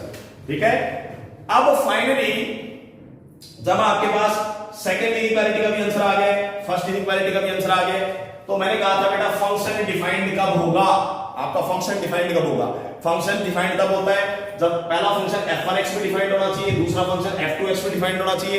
लेकिन मेन फंक्शन कब डिफाइंड होगा, मेन फंक्शन आपका f(x) तब डिफाइंड होगा जब आप इन दोनों की डोमेन कॉमन निकालोगे। कॉमन डोमेन, इन दोनों की कॉमन डोमेन पे आपका मेन फंक्शन f(x) डिफाइंड होगा। तो फाइनली आपको फर्स्ट इक्वेशन और सेकंड इक्वेशन से अब कॉमन निकालना है। किसी को लग रहा है कि कॉमन सॉल्यूशन आ सकता है, कुछ ऐसा देखने में लग रहा है कि आपको फर्स्ट इक्वेशन और सेकंड इक्वेशन कुछ कॉमन मिलेगा? नो। क्यों? ये खत्म हो गया -2 तक, ये खत्म हो गया बेटा -2 तक, ये चल रहा है 2 से इंफिनिटी तक। और ये देखो सेकंड इनइक्वालिटी का आंसर देखो, ये आ रहे हैं -1 से 1 के बीच में, यानी जो सेकंड सेट तो सेकंड इनइक्वालिटी का आंसर आ रहा है, ये आंसर तो इसके बीच में आ रहा है कहीं पे, -2 से 2 के बीच में आ रहा है कहीं पे। इसका मतलब ये हुआ जब हमने फर्स्ट इनइक्वालिटी और सेकंड इनइक्वालिटी से कॉमन आंसर निकालने के लिए देखा, फर्स्ट इनइक्वालिटी और सेकंड इनइक्वालिटी का जब हम कॉमन आंसर सेलेक्ट कर रहे हैं तो आंसर आ रहा है बेटा 5। इसीलिए इस क्वेश्चन का डोमेन का आंसर लिखो, domain of function will be equal to 5। 5 का मतलब है एम्प्टी सेट, एम्प्टी सेट। 5 का मतलब होता है एम्प्टी सेट, एम्प्टी सेट। इसका मतलब फंक्शन ऑफ एक्स, यहां पर ये पूरा का पूरा जो फंक्शन ऑफ एक्स गिवन है, पूरे रियल नंबर सिस्टम के अंदर आपको एक भी एक्स की वैल्यू नहीं मिलेगी जिसपे पूरा का पूरा फंक्शन ऑफ एक्स क्या हो जाए, डिफाइंड हो जाए। ऐसा हो सकता है, हमने देखा कि ये फंक्शन ऑफ एक्स अलग से डिफाइंड है, ये फंक्शन ऑफ f2x अलग से डिफाइंड है किसी इंटरवल पे, लेकिन पूरा फंक्शन ऑफ एक्स, ये मेन जो फंक्शन है f ऑफ x बेटा, ये सिर्फ तभी डिफाइंड होता है जब इन दोनों में हमें कॉमन डोमेन मिलती, कुछ भी इंटरवल में एक भी पॉइंट मिल जाता चाहे कॉमन।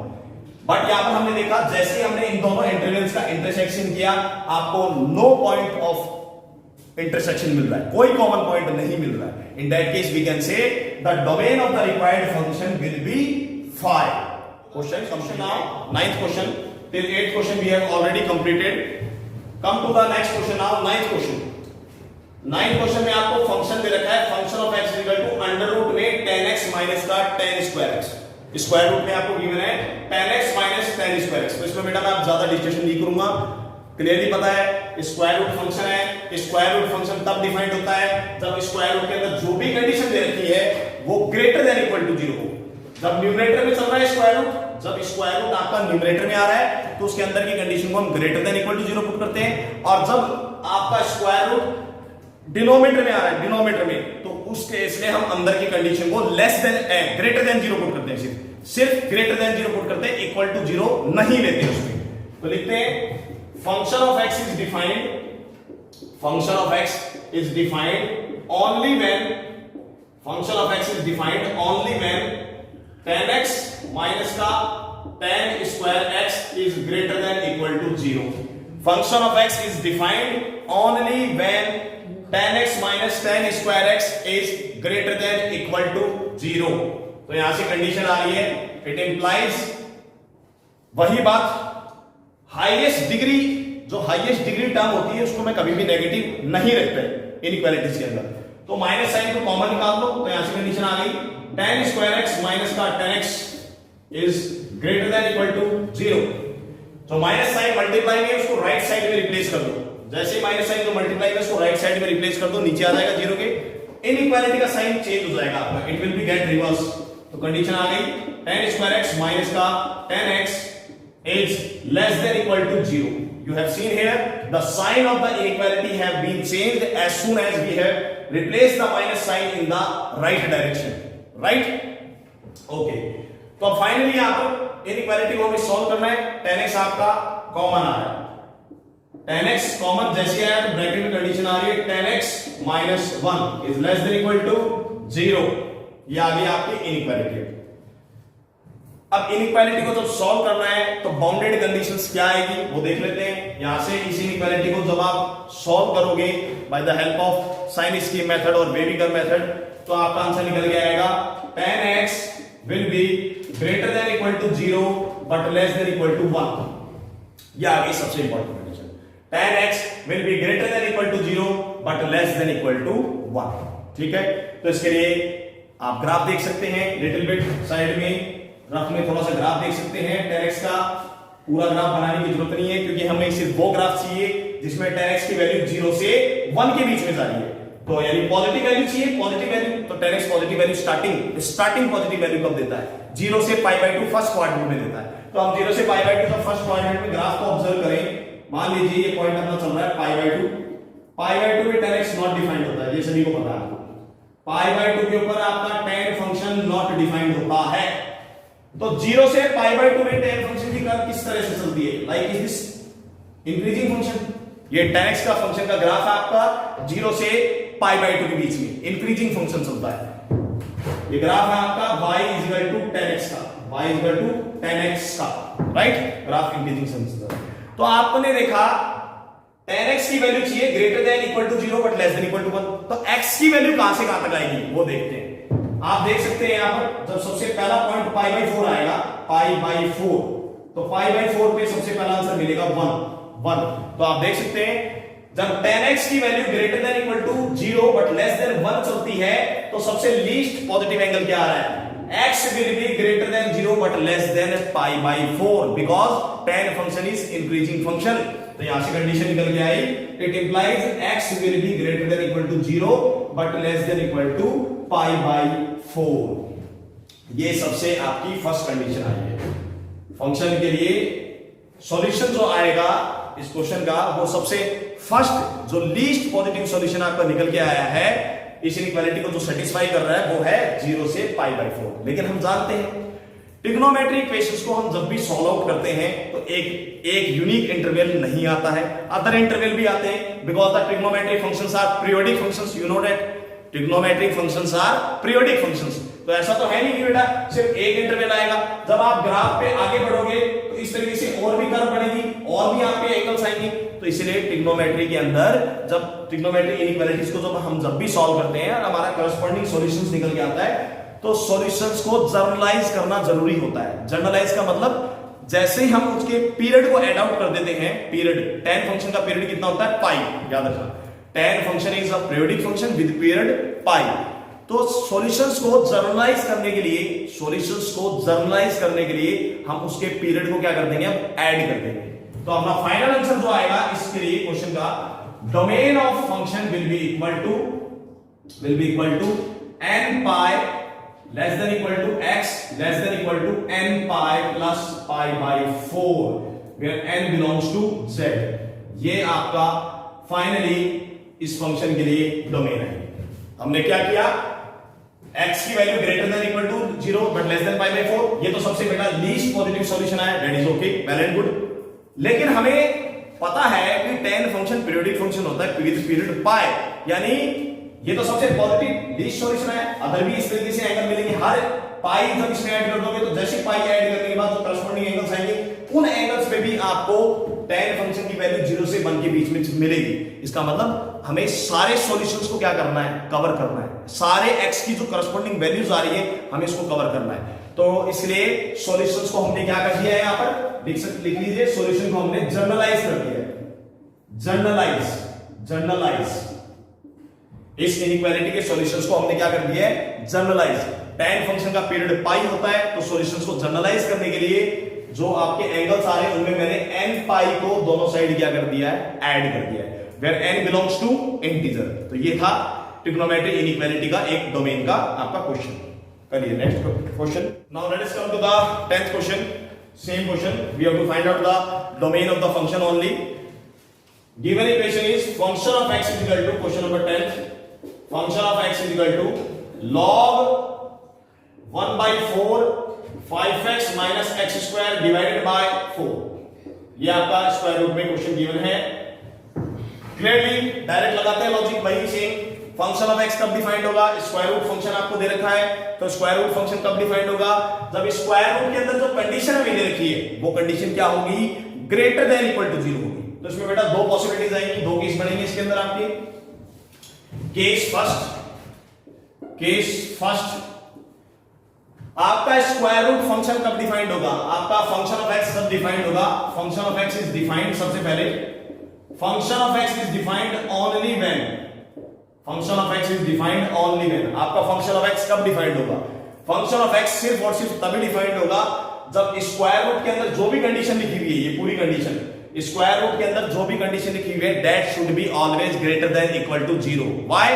क्योंकि हम रियल नंबर सिस्टम में पढ़ रहे हैं। स्क्वायर रूट के अंदर यदि कोई भी कंडीशन बाई चांस गलती से भी नेगेटिव आ गई तो वो तो इमेजिनरी चला जाएगा, इमेजिनरी नंबर आपने पढ़ा है कॉम्प्लेक्स नंबर में। For that reason square root के अंदर जो भी कंडीशन होती है वो हमेशा ग्रेटर देन इक्वल टू 0 लेके चलते हैं। बस ये ध्यान रखना वो न्यूमरेटर में होना चाहिए। स्क्वायर रूट आपका न्यूमरेटर में होना चाहिए। तो फंक्शन ऑफ x आपका तब डिफाइंड होगा जब स्क्वायर रूट के अंदर जो भी कंडीशन लिखी हुई है log 1/4 5x minus the x square divided by 4 that should be greater than equal to 0. This is your first condition. Second condition, case second. Case second हमें इसलिए बनाना पड़ रहा है क्योंकि स्क्वायर रूट के अंदर लॉगरिथम फंक्शन आ रहा है, स्क्वायर रूट के अंदर लॉगरिथम फंक्शन आ रहा है, तो स्क्वायर रूट को तो हमने डिफाइन कर दिया है भाई। स्क्वायर रूट तो तब डिफाइंड होगा जब स्क्वायर रूट के अंदर जो भी कंडीशन लिखी है that should be greater than equal to 0। तो स्क्वायर रूट को तो हमने डिफाइन कर दिया, उसके लिए तो कंडीशन बना ली, लेकिन स्क्वायर रूट के अंदर फंक्शन देखो कौन सा लिखा हुआ है, लॉगरिथम फंक्शन। अब लॉगरिथम फंक्शन कब डिफाइंड होगा, लॉगरिथम फंक्शन तब डिफाइंड होगा जब उसका ये करस्पॉन्डिंग जो आर्गुमेंट का काम कर रहा है वो आर्गुमेंट ग्रेटर देन 0 होगा। तो इसलिए हमें सेकंड केस यहां पर बनाना पड़ रहा है। It implies log 1/4 5x minus x square divided by 4 is defined only when 5x minus का x square divided by 4 that must be greater than 0। तो ये दो पॉसिबल केस बनेंगे इस क्वेश्चन को कि डोमेन फाइंड करने के लिए। स्टार्ट करते हैं सॉल्यूशन। तो यहां से तो बेटा सेकंड केस में तो जो कंडीशन आ रही है वो आ रही है 5x minus x square should be greater than 0। ये कंडीशन आ गई, 4 का कोई रोल नहीं है because 4 is already greater than 0। तो सिंपली कंडीशन आ गई 5x minus x square should be greater than 0। अब यहां से हम फर्स्ट केस से सॉल्व करना स्टार्ट करते हैं सबसे पहले, फिर सेकंड इनइक्वालिटी को सॉल्व करेंगे। फर्स्ट केस में देखिए लोगरिथम इनइक्वालिटी की डेफिनेशन अप्लाई कर दीजिए डायरेक्टली। लोगरिथम इनइक्वालिटी की डेफिनेशन जो मैंने प्रॉपर्टी बताई थी आपको स्टैंडर्ड में, स्टैंडर्ड फंक्शंस में, वो अप्लाई कीजिए। जब यहां से लॉग रिमूव होगा तो बेस पे फोकस करेंगे, बेस पे फोकस करेंगे कि बेस 1 से बड़ा है या बेस 1 से छोटा है। बेस को देखें तो बेस 0 से 1 के बीच में चल रहा है, मतलब बेस 1 से छोटा है। तो जब बेस 0 से 1 के बीच में आ रहा है उस केस में जब हम लोगरिथम को यहां से रिमूव करेंगे, लोगरिथम को यहां से रिमूव करेंगे तो वो उधर जाके बेस की पावर में बन जाएगा। ये जो नंबर होगा इधर, ये इधर जाके बेस की पावर में कन्वर्ट हो जाएगा। लेकिन कंडीशन ये है कि जब बेस आपका 0 से 1 के बीच में होगा, in that case sign of the inequality will get reverse, sign of the inequality will get reverse, यानी इनइक्वालिटी का साइन आपका चेंज हो जाएगा। तो यहां से कंडीशन आई 5x minus x square divided by 4 is less than equal to, base क्योंकि आपका 1 से छोटा है तो इन दैट केस में मैं इनइक्वालिटी का साइन क्या कर रहा हूं, चेंज। तो इधर जाके बन जाएगा 1/4 की power 0 will be that will be less than equal to 1। किसी भी रियल नंबर की पावर हम जब 0 कर रहे हैं यहां पर, पॉजिटिव कोई भी पॉजिटिव रियल नंबर है इसकी पावर हम जब 0 ले रहे हैं तो आंसर क्या आएगा 1। तो यहां से आंसर आएगा 5x minus x square divided by 4 is less than equal to 1। Inequality को सॉल्व करते हैं तो कंडीशन आ रही है 5x minus x square is less than equal to 4 को उधर ट्रांसफर कर दो 4। तो इनइक्वालिटी आ रही है x स्क्वायर, ये सारा टर्म्स लेफ्ट साइड की जो भी टर्म्स है लेफ्ट साइड की टर्म्स को मैं राइट साइड में ट्रांसफर कर रहा हूं। ऐसा इसलिए क्योंकि हाईएस्ट डिग्री टर्म को हम नेगेटिव नहीं रखते इनइक्वालिटी को जब भी सॉल्व करते हैं। तो x स्क्वायर को उधर भेजा, it will become x square minus का 5x प्लस का 4 is greater than equal to 0। ये कंडीशन आ गई आपकी, x square minus 5x plus 4 is greater than equal to 0। ये आपकी फाइनली कंडीशन आ गई यहां से क्लियरली। अब हमें इस इनइक्वालिटी को फाइनली सॉल्व करना है। एक तो ये इनइक्वालिटी बन गई आपकी, यहां से यदि आप इनइक्वालिटी देखोगे तो यहां से इनइक्वालिटी आ रही है, माइनस साइन आपका कॉमन निकल जाएगा, x स्क्वायर माइनस का 5x, माइनस साइन जो कॉमन निकलेगा उसको हम राइट साइड में ट्रांसफर कर देंगे, will be less then 0, will be less then 0। Okay, अब इस इनइक्वालिटी को आपको सॉल्व करना है। इनइक्वालिटी को क्या करना है, सॉल्व करना है। तो ये कह रहा है कि ये इनइक्वालिटी हमेशा ग्रेटर देन इक्वल टू 0 आएगी, ये इनइक्वालिटी हमेशा ग्रेटर देन इक्वल टू 0 आएगी। यदि आप इस क्वाड्रेटिक इक्वेशन का डी चेक करें तो b स्क्वायर 25, b स्क्वायर का चेक करोगे 25 माइनस 4ac 16 आ रहा है, पॉजिटिव आ रहा है।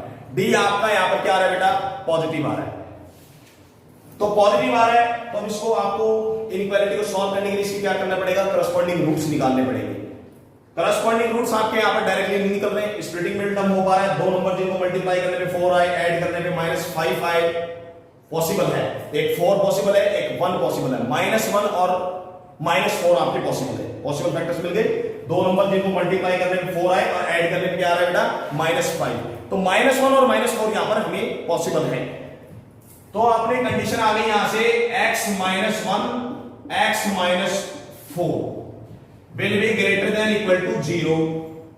तो मैं डायरेक्टली इसका सॉल्यूशन लिख रहा हूं यहां से इनइक्वालिटी को सॉल्व करोगे तो आंसर आएगा x belongs to minus infinity से ये 1 उधर आ जाएगा, 1 ओपन इंटरवल, ये क्लोज इंटरवल, यूनियन 4 से इंफिनिटी, 4 क्लोज में इंफिनिटी ओपन में। ये आपका फर्स्ट इनइक्वालिटी का सॉल्यूशन आ गया। फर्स्ट इनइक्वालिटी का आपके पास सॉल्यूशन आ गया, राइट। चलिए अब सेकंड इनइक्वालिटी को सॉल्व करते हैं। तो सेकंड इनइक्वालिटी को जब सॉल्व करेंगे तो यहां से आपका x को आ गया कॉमन, यहां पर आ गया x minus 5 will be less than 0, will be less than 0। तो इस इनइक्वालिटी को जब आप सॉल्व करोगे साइन स्कीम मेथड से तो यहां से आंसर आ रहा है x बिलोंग्स टू 0 से 5 ओपन इंटरवल, ओपन यहां पर इक्वल टू साइन लगा हुआ था इसलिए हम दोनों इंटरवल्स को यहां पर क्लोज में लिया है, 1 को भी क्लोज में लिया है, 4 को भी क्लोज में लिया है, क्योंकि ये सिर्फ और सिर्फ एक इनइक्वालिटी के रूट्स हैं तो इनको इंक्लूड हम यहां पर कर सकते हैं। तो यहां से x की वैल्यू आ गई 0 से 5 ओपन इंटरवल, सेकंड इनइक्वालिटी। अब दोनों का फर्स्ट इनइक्वालिटी और सेकंड इनइक्वालिटी दोनों का हमें कॉमन सॉल्यूशन निकालना है, कॉमन सॉल्यूशन, क्योंकि बेटा आपके फंक्शन की डोमेन, फंक्शन आपका सिर्फ और सिर्फ तभी डिफाइंड हो सकता है जब ये दोनों केस वैलिड हो सेम टाइम पे, ये केस भी वैलिड होना चाहिए और ये केस भी वैलिड होना चाहिए। यानी हम x की ऐसी वैल्यू सेलेक्ट करेंगे जिसमें दोनों केस वैलिड हो जाए, और उसके लिए हम क्या करेंगे, दोनों जो हमारे पास इंटरवल निकल गए हैं, एक तो ये इंटरवल निकल गया है आपके पास फर्स्ट केस में और सेकंड केस में ये जो इंटरवल निकल गया है, इन दोनों केस के हम कॉमन सॉल्यूशंस को सेलेक्ट करेंगे, कॉमन सॉल्यूशंस को। तो जब कॉमन सॉल्यूशंस को सेलेक्ट करेंगे तो फंक्शन की हमारे पास डोमेन आ रही है फाइनली यहां पर 0 से 5, लीस्ट वैल्यू आ रही है 0, तो यहां पर आ जाएगा 0 से 1 क्लोज इंटरवल।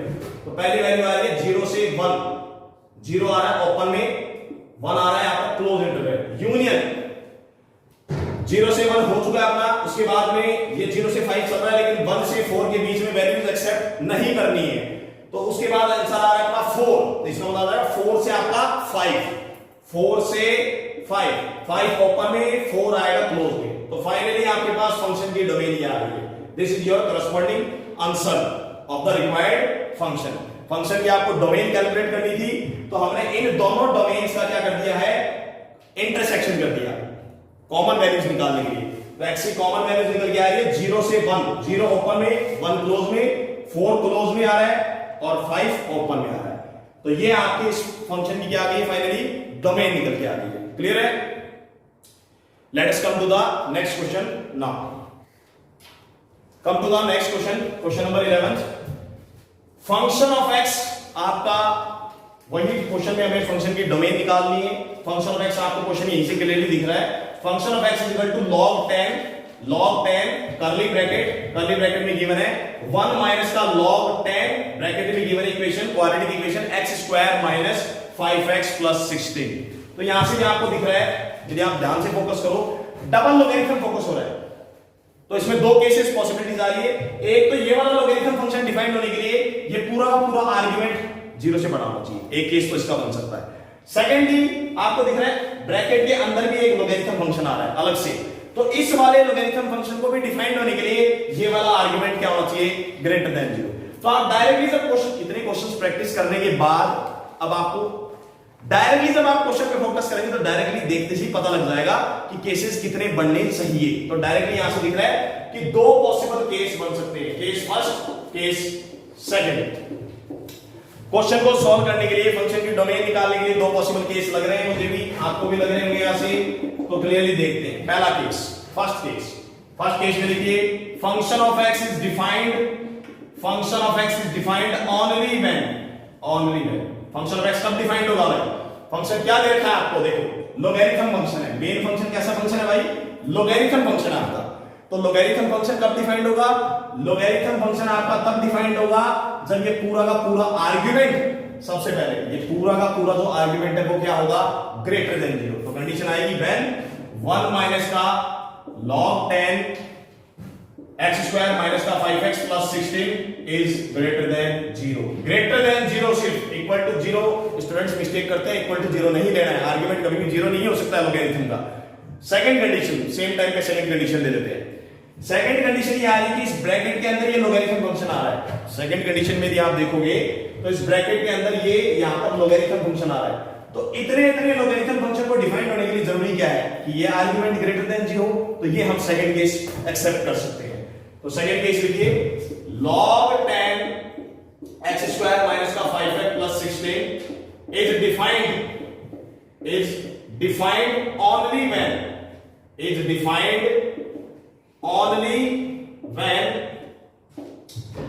logarithm फंक्शन कब डिफाइंड होगा, तो इसका करस्पॉन्डिंग आर्गुमेंट जो है वो 0 से बड़ा होगा। तो condition I only when x square minus का 5x plus 16 is greater than 0, ये कंडीशन आ गई सेकंड केस में। कंडीशन सबसे पहले बना लो, सॉल्व उनको हम करते रहेंगे, कोई इशू नहीं है उसका। तो सेकंड कंडीशन को यदि कोई बच्चा देखेगा, यहां से क्वाड्रेटिक इक्वेशन दिख रही है, क्वाड्रेटिक इनइक्वालिटी दिख रही है, लेफ्ट साइड में क्वाड्रेटिक इक्वेशन है, यदि आप साइन के साथ इसको कंसीडर करो तो ये पूरी की पूरी आपकी क्वाड्रेटिक इनइक्वालिटी बन रही है, quadratic inequality. Okay done, no problem. इसको सॉल्व करने के लिए, किसी भी क्वाड्रेटिक इनइक्वालिटी को सॉल्व करने के लिए सबसे पहले यदि फैक्टराइज हो रहा है तो फैक्टराइज करो, फैक्टराइज ऐसा लग रहा है कि नहीं हो रहा, उस केस में सबसे पहले उसका डी चेक करो, डिस्क्रिमिनेंट चेक करो। तो देखिए यहां इसका जो डिस्क्रिमिनेंट निकल के आएगा, डिस्क्रिमिनेंट वो लेस देन 0 आ रहा है। जो डिस्क्रिमिनेंट आएगा फॉर्मूला क्या होता है, b स्क्वायर माइनस 4ac जो आएगा वो लेस देन 0 आ रहा है। डिस्क्रिमिनेंट की वैल्यू यहां से बेटा यहां पर लेस देन 0 मिल रही है आपको, डिस्क्रिमिनेंट की वैल्यू कितनी मिल रही है, लेस देन 0। b का स्क्वायर करोगे तो 25, माइनस 4ac करोगे तो माइनस का 64 आ जाएगा, 25 माइनस 64 ऑलरेडी नेगेटिव दिख रहा है डायरेक्टली। तो d की वैल्यू जब लेस देन 0 आ गई, इसका मतलब ये हुआ कि ये इनइक्वालिटी तो ऑलरेडी डिफाइंड है, is defined for all x belongs to real number. ये तो आ गया आपका सेकंड इनइक्वालिटी का सॉल्यूशन। सेकंड इनइक्वालिटी तो आपकी ऑलरेडी डिफाइंड है for all x belongs to real number के लिए, इट मींस आपको इसको सॉल्व करने की रिक्वायरमेंट नहीं है। इसका ग्राफ ऑलरेडी अपवर्ड पैराबोला है for all x belongs to real number के लिए। ग्राफ वही बनेगा same to same upward parabola, graph इसका यूं अपवर्ड पैराबोला जाएगा without touching the x axis, और इसके जो रूट्स आएंगे, रूट्स वो कैसे होंगे, इमेजिनरी रूट्स। तो क्लियर है, हमें तो इनइक्वालिटी का सॉल्यूशन चाहिए था, वो मिल गया। This inequality is already satisfied for all x belongs to real number. ये अपना सेकंड केस आ गया। फर्स्ट केस पे फोकस करते हैं। फर्स्ट केस को सॉल्व करना स्टार्ट करते हैं। तो माइनस का log 10 उधर शिफ्ट हो जाएगा, it will become log 10 x square minus का 5x plus 16 is less than, sign जैसे आएगा is less than equal to 1, ये कंडीशन आ गई। लॉगरिथम की डेफिनेशन, जो स्टैंडर्ड फंक्शन में लॉगरिथम इनइक्वालिटी की मैंने डेफिनेशन बताई थी, वो यूज करो। लॉगरिथम को रिमूव करने से पहले सबसे पहले बेस को चेक करो, base is already greater then 1, इसका मतलब जब लॉगरिथम रिमूव होगा, डेफिनेशन हम अप्लाई करेंगे तो ये उधर जाके नंबर जो है वो बेस की पावर में कन्वर्ट हो जाएगा और इनइक्वालिटी का साइन यहां पर चेंज नहीं होगा। तो कंडीशन आई x स्क्वायर माइनस का 5x प्लस 16 उधर जाएगा, it will be less then 10, 10 की पावर 1, 10 की पावर 1 10 ही रहेगा आपका। क्लियर है, सॉल्व कीजिए इसको। तो कंडीशन आ रही है x स्क्वायर माइनस का 5x 16 minus 10 that will B plus 6 is less then 0। Factor करना है, टू नंबर्स मल्टीप्लाई करने पे 6, ऐड करने पे -5 दैट इज -3 और -2, right. It will be x -3, it will be x minus 3 and x minus 2 less than 0। यहां से inequality का सॉल्यूशन आ रहा है, x belongs to 2 से 3 ओपन इंटरवल। साइंस की मेथड चेक करोगे, इसका यदि साइंस की मेथड चेक करोगे तो क्रिटिकल पॉइंट आ रहे हैं 2 और 3, 2 और 3 फैक्टर से जो रूट्स आ रहे हैं फैक्टर्स के वो कितने आ रहे हैं, 2 और 3। तो ये पॉइंट आ गया 2, ये पॉइंट 3, ये plus infinity that is minus infinity. Sign scheme method के अकॉर्डिंग, बेबी कर्व मेथड के अकॉर्डिंग जब आप इसका साइन स्कीम मेथड में साइंस प्लॉट करोगे तो x कोएफिशिएंट पॉजिटिव है, दोनों के दोनों फैक्टर्स की पावर ऑड पॉइंट, तो साइन अल्टरनेट चलेंगे, पॉजिटिव नेगेटिव पॉजिटिव। तो फाइनली ये आया फर्स्ट इनइक्वालिटी का सॉल्यूशन और ये आ रहा है सेकंड इनइक्वालिटी का सॉल्यूशन। अब वही बात सेम टाइम पे, इस पूरे फंक्शन को डिफाइंड होने के लिए, इस पूरे फंक्शन को डिफाइंड होने के लिए फर्स्ट केस भी डिफाइंड होना कंपलसरी है और सेम टाइम पे सेकंड केस को भी डिफाइंड होना कंपलसरी है। तो क्या करेंगे इसके लिए, इसके लिए कंडीशन ये है कि जब दोनों केस को डिफाइंड होने कंपलसरी है तो हम x की ऐसी वैल्यू सेलेक्ट करेंगे जो दोनों केस को सेटिस्फाई कर रही होगी। तो इसके लिए हम क्या करेंगे, अब फाइनली फर्स्ट इनइक्वालिटी का जो सॉल्यूशन आ रहा है, सेकंड केस से जो सॉल्यूशन आ रहे हैं, दोनों केसेस का फाइनली हम इंटरसेक्शन कर देंगे। तो from first and second case, पहले केस और सेकंड केस से जब हम x की करस्पॉन्डिंग वैल्यूज का कॉमन इंटरसेक्शन करेंगे तो फंक्शन की डोमेन निकल के आएगी x बिलोंग्स टू 2 से 3 ओपन इंटरवल। ये आपके फंक्शन का आंसर आ गया। यानी आपका ये फंक्शन कब डिफाइंड होगा, किस डोमेन में डिफाइंड होगा।